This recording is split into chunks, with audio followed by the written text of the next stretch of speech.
ಮೊಮ್ಮಗನಿಗೆ ಸ್ಕೂಲಿಗೆ ಹೋಗೋದಕ್ಕೆ ಹೊಸ ಕಾರು ಖರೀದಿ ಮಾಡಿದ ಸಚಿವ. ಕಾರಿನ ಬೆಲೆ ಎಷ್ಟು ಗೊತ್ತಾ? ಅಷ್ಟಕ್ಕೂ ಆ ಸಚಿವ ಯಾರು ಅಂತೀರಾ?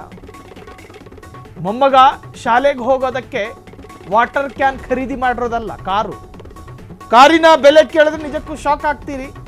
ಕಾರ್ ಖರೀದಿ ಮಾಡಿರೋದು ಒಬ್ಬ ಸಚಿವ ಅಂತೆ. ಭಾರತದ ಮೊದಲ ಟೆಸ್ಲಾ ಕಾರು ಖರೀದಿ ಮಾಡಿದ ಮಹಾರಾಷ್ಟ್ರದ ಸಚಿವ, ಸಾರಿಗೆ ಸಚಿವ ಪ್ರತಾಪ್ ಸರ್ ನಾಯಕರಿಂದ ಟೆಸ್ಲಾ ಕಾರು ಖರೀದಿ. ಈ ಕಾರು ನನಗಲ್ಲ, ನನ್ನ ಮಗನಿಗೂ ಅಲ್ಲ, ಮೊಮ್ಮಗನಿಗೆ ಎಂದ ಪ್ರತಾಪ್. ಭಾರತದಲ್ಲಿ ಮೊದಲ ಟೆಸ್ಲಾ ಕಾರು ಖರೀದಿ ಹೆಮ್ಮೆ ಇದೆ ಎಂದ ಮಂತ್ರಿ. ಮೊಮ್ಮಗನಿಗೆ ಈ ಟೆಸ್ಲಾ ಕಾರು, ಈ ಮೂಲಕ ಪರಿಸರ ಸ್ನೇಹಿ ಸಂದೇಶ. ಅಂದ ಹಾಗೆ ಟೆಸ್ಲಾ ಕಾರಿನ ಬೆಲೆ 61 ಲಕ್ಷದಿಂದ 69 ಲಕ್ಷ ರೂಪಾಯಿ. ಖರೀದಿ ಮಾಡಿದ ಮಾರನೇ ದಿನ IT ರೇಡ್ ಆಯ್ತೋ ಗೊತ್ತಿಲ್ಲ.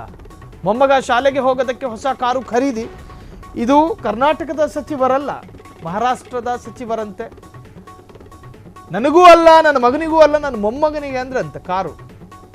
ಒಳ್ಳೆ ವಾಟರ್ ಕ್ಯಾನ್ ಖರೀದಿ ಮಾಡಿಕೊಟ್ಟಂಗೆ ಕೊಟ್ಟಿದ್ದಾರೆ ಮೊಮ್ಮಗನಿಗೆ. ಇನ್ನು ಖರೀದಿ ಆದ ಮಾರನೇ ದಿನ IT ED ಅವ್ರು ಬಂದ್ರೋ ಏನೋ. 61 ಲಕ್ಷ ಅಂತೆ ಬರೋಬ್ಬರಿ ಈ ಟೆಸ್ಲಾ ಕಾರಿಗೆ. ಇನ್ನು ಜನ ಕೇಳಿದಾಗ ಒಂದು ಉತ್ತರ ಹೇಳಬೇಕಲ್ಲ, ನಾನು ಪರಿಸರ ಸ್ನೇಹಿ ಅಂದ್ರಂತೆ.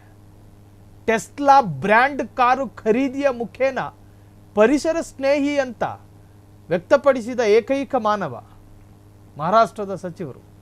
ಸೊ ಮೊಮ್ಮಗನ ಕಾರು, ಈ ಕಾರಲ್ಲಿ ಸ್ಕೂಲಿಗೆ ಹೋಗೋದಾತ ಮೊಮ್ಮಗ.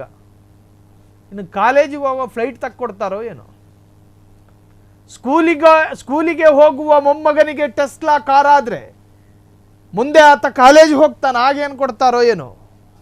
ಈ ಸಚಿವನ ಈ ಖರೀದಿ ನಿಜಕ್ಕೂ ಒಂದು ತರಹದ ಆಶ್ಚರ್ಯ ಮೂಡಿಸಿರುವಂತಹದ್ದು. ಸೊ ಮಹಾರಾಷ್ಟ್ರದ ಸಚಿವರಿಂದ ಮೊಮ್ಮಗನಿಗಾಗಿ ಕಾರು ಖರೀದಿ. ಕ್ಷಣ ಕ್ಷಣದ ಸುದ್ದಿಗಳಿಗಾಗಿ ಫ್ರೀಡಂ ಟಿವಿ ಸಬ್ಸ್ಕ್ರೈಬ್ ಮಾಡಿ, ಲೈಕ್ ಮಾಡಿ ಹಾಗೂ ಫಾಲೋ ಮಾಡಿ. ಹೊಸ ಸುದ್ದಿಗಳ ನೋಟಿಫಿಕೇಶನ್ಗಾಗಿ ಬೆಲ್ ಐಕಾನ್ ಮೇಲೆ ಕ್ಲಿಕ್ ಮಾಡಿ.